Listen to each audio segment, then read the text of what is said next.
under. And, to put it simply, I'm not saying this is about to happen the next couple months, but big picture, if Carson Wentz doesn't bounce back at some point over the next year or two, everybody's getting fired. And they know it, and that's why they're continuing to stick with and work with Carson Wentz to try and get this thing right. Wow. Already on the hot seat after winning a Super Bowl in another year. Dan, let me ask you this question. I said not right now. I said not right now. Another year. Another year. I give them another year before we light the match. Dan, let me ask you this. Which team should the Kansas City Chiefs be, I don't want to say afraid of or scared of, look out for in the AFC?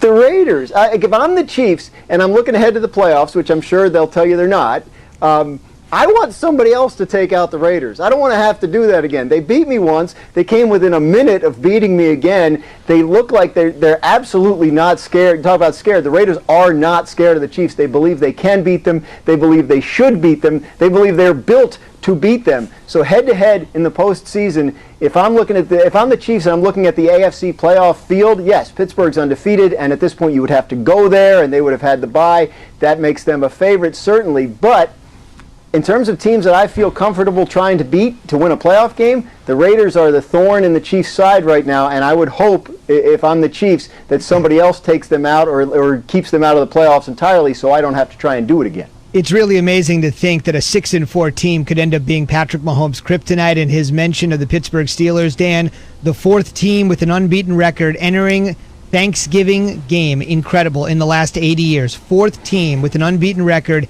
heading to Thanksgiving against a wounded Ravens squad. We'll get ready for a triple header on Turkey Day. Dan, thank you very much. You got it, guys. All right, Dan. One quick thing before we talk more about Joe Burrow, who has obviously become a very big story here as the injury diagnosis has become more firm. I'll get into that in a second. Did you hear what Dan said about the dead cap hit? Right now, the NFL salary cap is right around $200 million. It's $198.2 million. This is important to note. Dead money does not count against your cap, right? It's still on the books. It just doesn't count for your cap, right?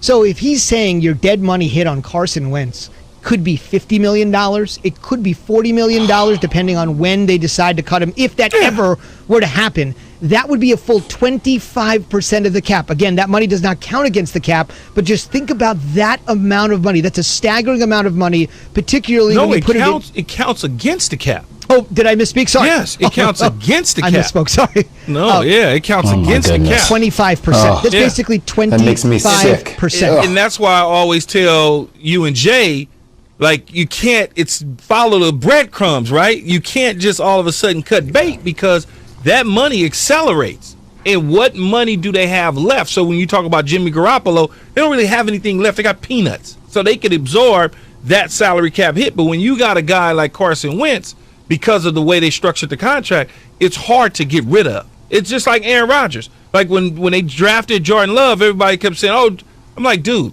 he's not going anywhere. The only thing they're going to do is restructure his deal, give him some new money, and extend his contract because they can't do anything with him for the next 3 years. Indeed. And, Jay, before we let you in here, I just want to let me just mention after I misspoke, apologize. Thank you, Keith, for catching me on that one word I did not include. And that is essentially 25% of your cap is out. 25% of your cap is out, right? Pac-Man, chomp. Right. Going 1980s video games. Chomp all the way. Now you're dealing with just 75% of your cap, with that 25% being owed to one player for your cap that is no longer on your roster. That would be a devastating blow for Howie Roseman and the Eagles front office, Jay. Zubin, all I got to say is key. I look forward to every Sunday when Doug Peterson has to step up to that post presser and just continue to answer questions about Carson Wentz. That's going to be my entertainment and my little mid-game portion of Sundays. I'll tell you that right now. Well, that's why when you make decisions to pay guys early, you got to be sure. You got to be 100% sure that this was the guy, right? I mean, he's coming off a leg injury.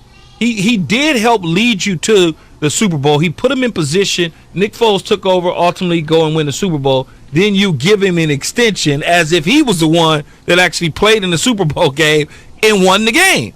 And so it was okay to kind of wait. Just wait a little bit. Let's see what the injury looks like. Let's see what he looks like. Kind of just Wait, you don't need to do it. This is why owners and general managers have protections in place to be able to see it through. Lamar Jackson, perfect example and situation. I can do Lamar right now, right? But I also can wait because I'm not sure. Patrick Mahomes? Oh, I'm sure. I'm sure. Not a problem. What do you want? Here's a blank check. No big deal. Deshaun Watson, I'm sure. What do you want? But there's certain guys that you're like, if I pay him, even a Jared Goff situation, I did not have to pay Jared Goff immediately. Now, he's been okay. But I could have waited to pay Jared Goff. Indeed. And Jay mentioned Doug Peterson at the podium. What's he going to say after every loss on a Sunday? Well, he was at the podium yesterday and got the most predictable question you might imagine. Jalen Hurts played one offensive snap. Regardless of the way Carson is playing, why isn't Hurts on the field more? And is this the type of workload and usage we should expect going forward? No, I think I could get him in the game a little bit more. What do you make of that? I was waiting for him to keep going. Is that it? Was that Bill Belichick or Doug Peterson? No, that was Doug Peterson, apparently. I'm like, I'm dialed in, waiting for him to say something. Well, But you see, Key, this is going to happen every single time, though, Key. And I feel you on Follow the Money. Like, you make more and more sense every time I hear you talk about this as it relates to Carson Wentz. I get that. But from the practical fan perspective, right, you're sitting there saying, okay, the NFC East is horrible. I don't know how the hell we're still in this position. But if Carson is playing this way, if our goal is to win, isn't that the reason why we drafted Jalen Hurts? Didn't we draft him because we thought he could be somebody that could give us more opportunities if Carson was not playing at his best? So wouldn't you see it as, if we're talking about a Taysom Hill and Drew Brees situation, can't we get him more involved in the offense to see if he actually has a potential that could take us to the next level offensively instead of just, I guess we can get him some more snaps? Well, the Drew Brees situation is a little different because Taysom Hill was coming in replacing Drew Brees in games, running a couple little trick plays here and there. He wasn't taking the snaps underneath center, throwing the ball all over the lot like he did the other night when they won the football game on Sunday night. It was a little bit different. But when you look at it for what it's worth, you got to follow the money. They're not going to all of a sudden. Okay, here, Jay, you got to explain to me. I'm the owner of the Philadelphia Eagles. You're the general manager, the president of the team. Now you got to explain to me why in the hell you gave that dude $100 million and you asking me to sign off on benching him to pay a dude that has no playing experience at quarterback that we drafted in the second round when you convinced me to pay the other guy a year and a half ago $100 million. You got to explain that to me. Do you want to bring that to me?